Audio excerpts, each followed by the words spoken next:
Hello, my name is Nicholas Tully, and this is my final submission for my final Hokie Connections assignment for the class. To get started, my contact's name was Julie Haskins. She's a student here at Virginia Tech, and she's been a longtime friend of mine. This past semester, she did a study abroad program in Lugano, Switzerland. She is a tourism management major, and so she was studying tourism management there through Lugano, Switzerland. Here's Julie here. And here's a picture of Lugano, Switzerland, and you can see Lake Lugano there in the background.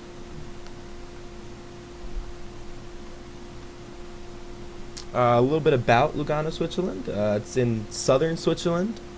It's an Italian-speaking city with a population of a little bit over 145,000 people.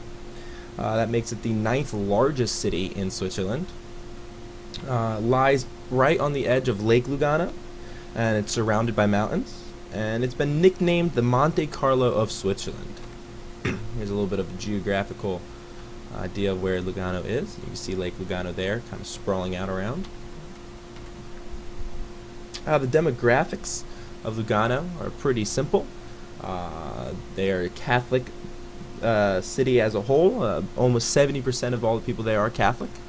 There's a very diversity in age, not an aging population nor is it a young population. There's a pretty even split throughout, with a little bit larger of the young, but that's fairly natural anywhere in the world.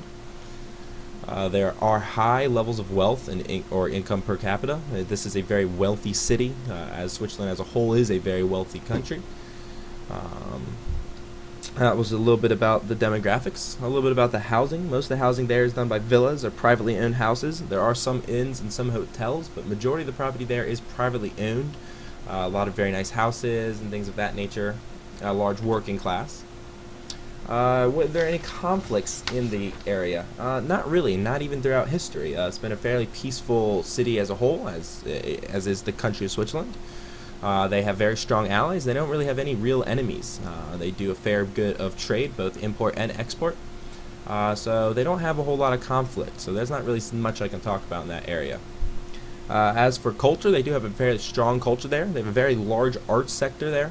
A lot of people have a lot of passion for art there. A lot of people go there for their passion in art. Beautiful buildings, beautiful architecture there, as well as beautiful landscape and views that you can see there. There are two of the largest world art festivals are actually held there in Lugano. There is a large working class there, as well as a large retired class, or maybe people who have houses there that don't necessarily are not permanent residents of Lugano. They do have a very large passion for sports, particularly car racing, not NASCAR, more like Indy, soccer, and basketball. Probably the three largest sports they have there.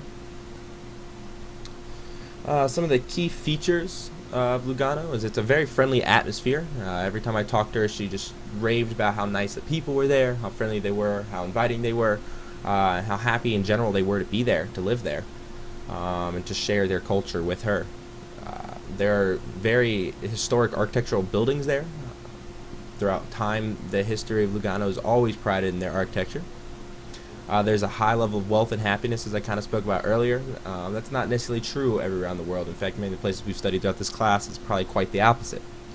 And of course, Lake Lugano is probably the main feature of that area. That's where a lot of their wealth came from. It's where a lot of the people came there for. It's definitely the reason the city was made to begin with. So that's definitely a large aspect of everyday life there, key features there. The future, I see a very bright future for Lugano. I see a growing future. There's not too many large issues to address. They don't have too much of a worry about overpopulation or pollution or global conflicts such as war to deal with. Their largest issue right now is really just to control immigration. There is a slight problem with immigration there, lack of control of immigration, and they also need to make sure they continue and improve on using land use conservation and planning.